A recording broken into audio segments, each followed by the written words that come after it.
art fam, welcome back to an artist journey series. In today's video we're going to be talking about the human anatomy and how understanding the human anatomy affects the proportions of your drawing. So I have a couple of examples because that's the best way I can explain things. So I have a few examples right here. So the first thing I want to mention is that this is just a basic diagram or whatever. And so the first thing I really want to preface is that these are just examples, like male and female. I just use Batman and Wonder Woman as examples. But the first thing, before we get into the examples, is that what you need to understand about the human anatomy in general when it comes to distinguishing the male and the female, besides going into the scientific specifics.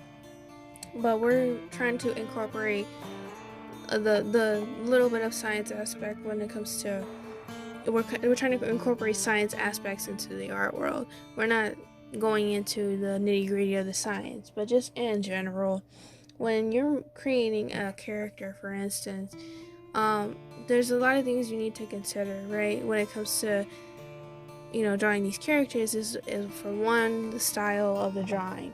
So for instance, if you wanted to create, let's just say Sora, right, and this character has a specific style compared to Batman. It's because he has a different art style being made by these artists, right?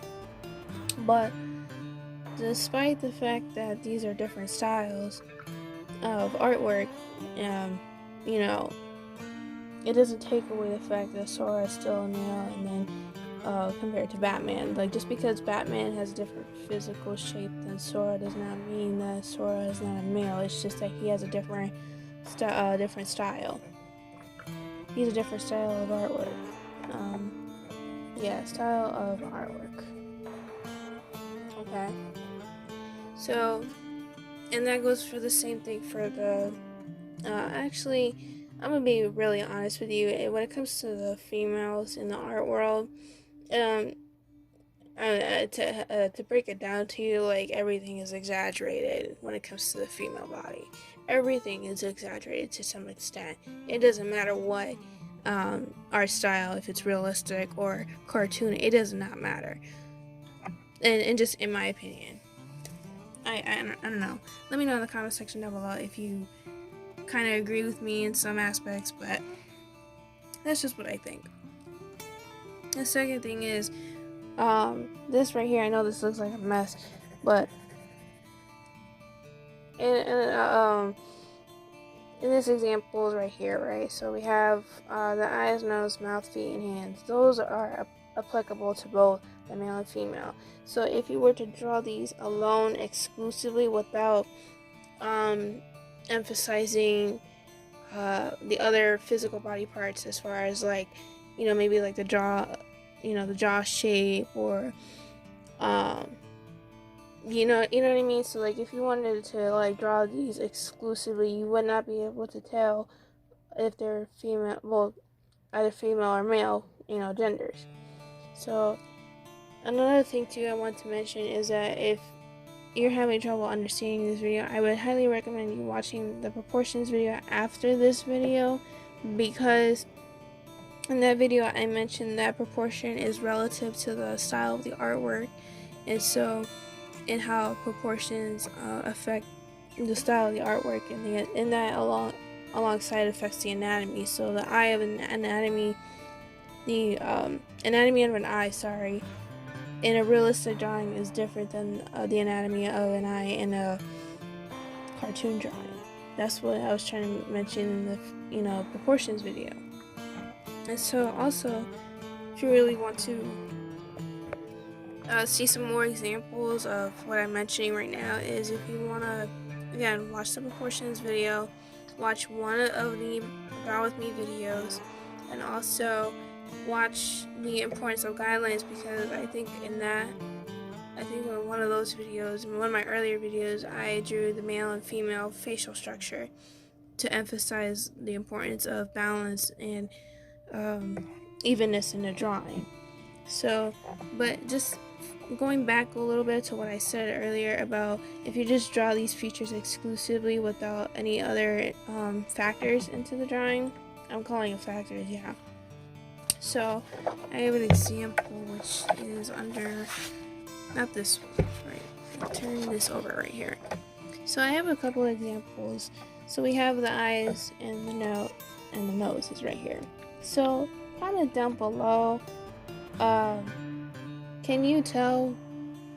Not these two, right? So if you want to, like, can you tell that this is either a male or female? Comment down below.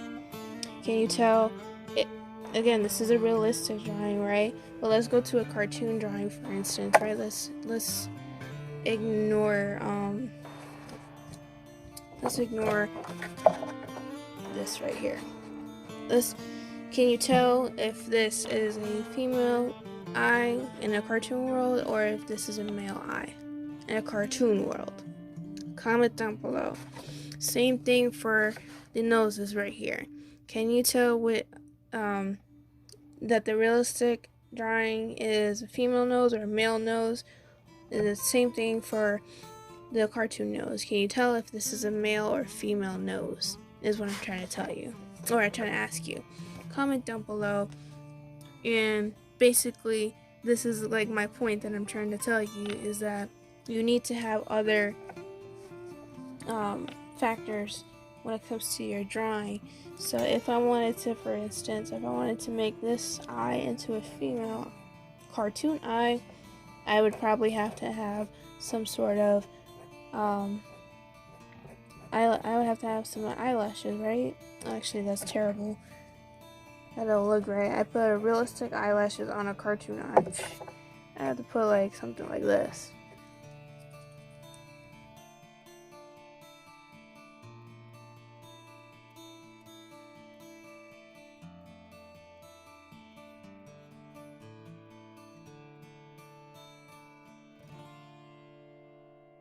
Eyebrows like that, and then maybe like some rosy cheeks, you know, given the fact that if I finish her eye or finish her face, there were some red rosy cheeks, right? Now if I wanted to emphasize this as a female eye, right, I would have to get rid of some of these wrinkles just a little bit, right? But I would probably maybe just extend her eyelashes a little bit, make them look fuller, or maybe, I don't know. And then, I know this is a terrible example, but I would have to make her eyebrows more like this, you know, as far as shape goes. But if I wanted to make a male eye or anything like that, I would make sure that there's more strong features as far as like the eyebrows.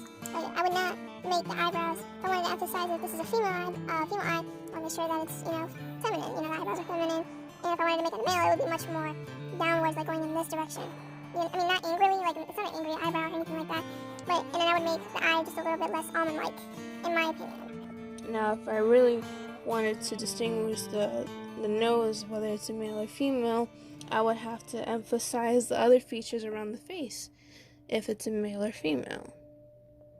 Does that make sense?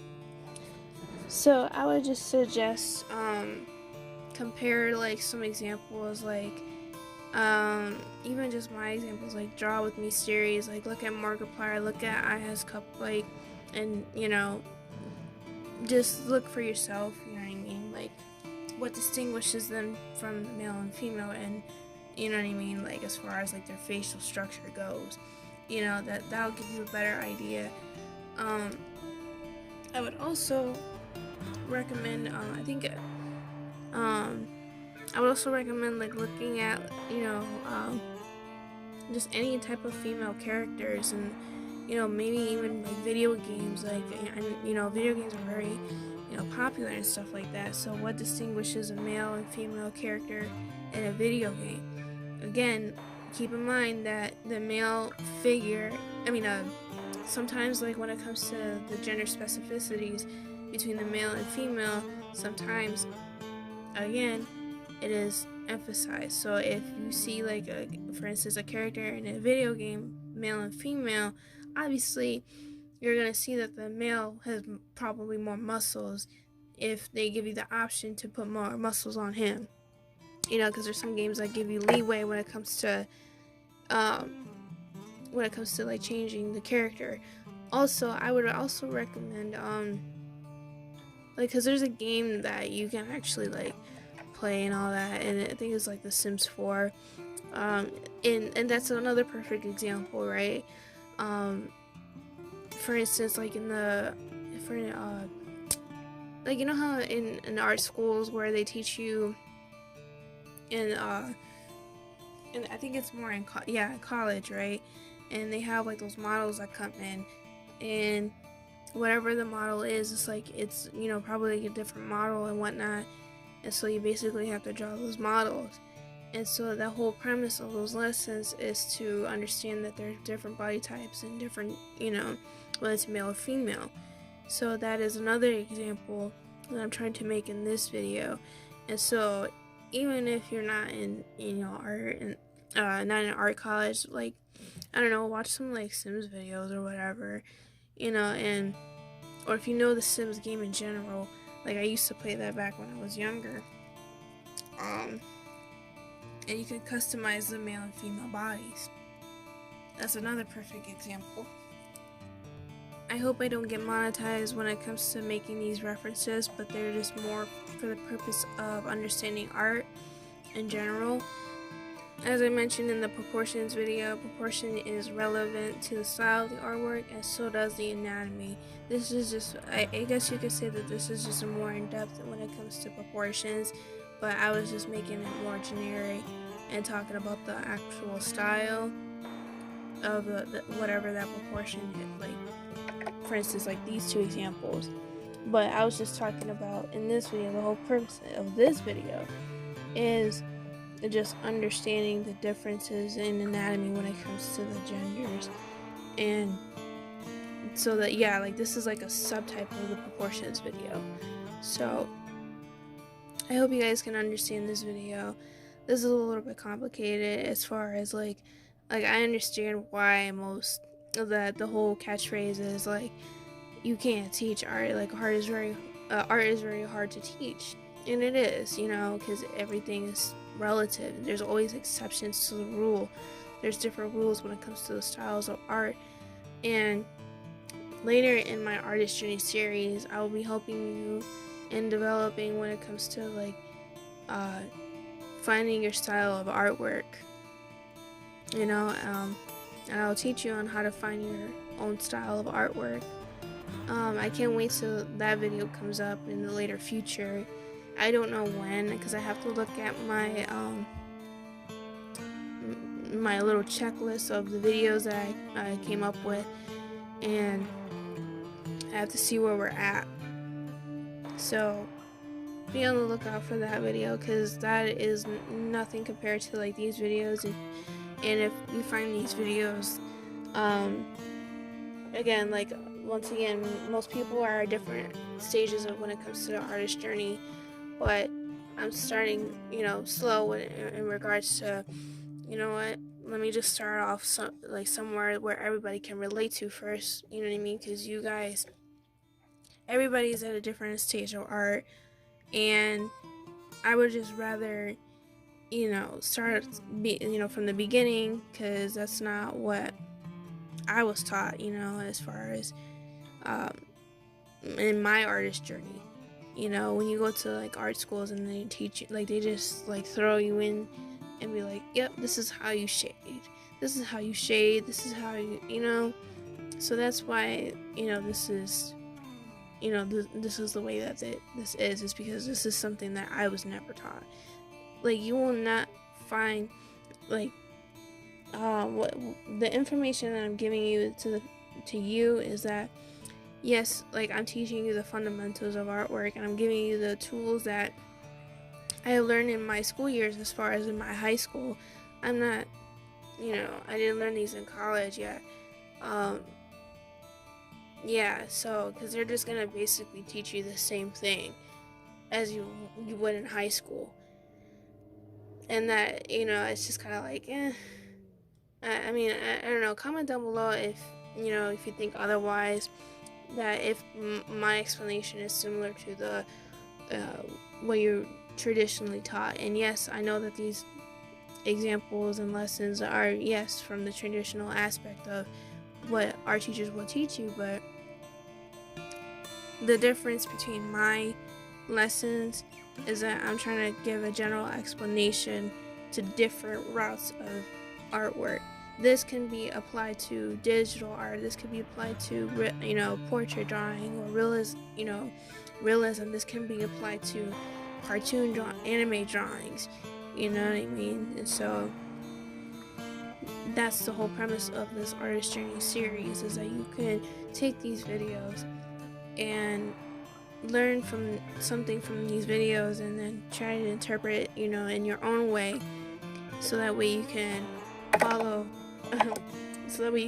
whatever, style of artwork that you want to do. So, yeah. And the last thing that I want to say is that when you're creating art,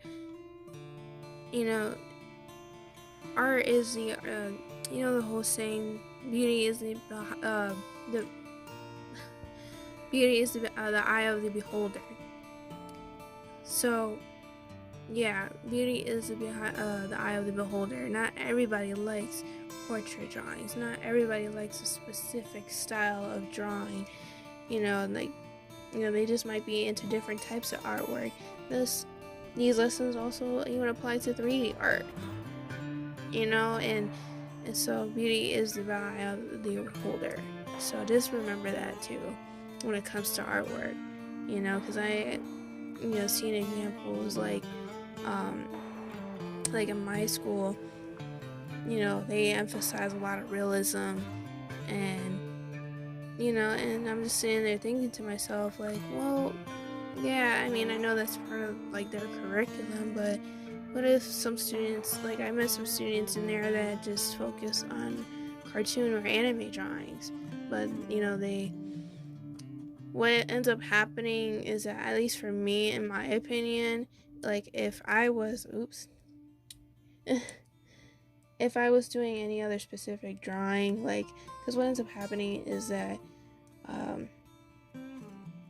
you don't want art to be a chore. You don't want art to be a drag. In other words, when it comes to, when you make art. And so that's what I'm preventing you guys from doing when you guys love art, is to make sure that you enjoy art, get back into art.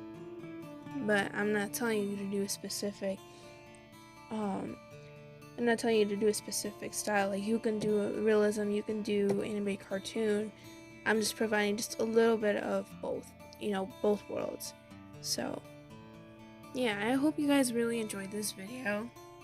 I know that was a long rant, and I'm sorry for that, but I hope you guys enjoyed this video. Make sure that you leave a like, comment down below if you enjoyed this video, if this video was helpful for you. Make sure that you have subscribed so that way you can be a part of my little art fam community, and turn on notifications so that way you won't miss my videos. Bye, my little art fam.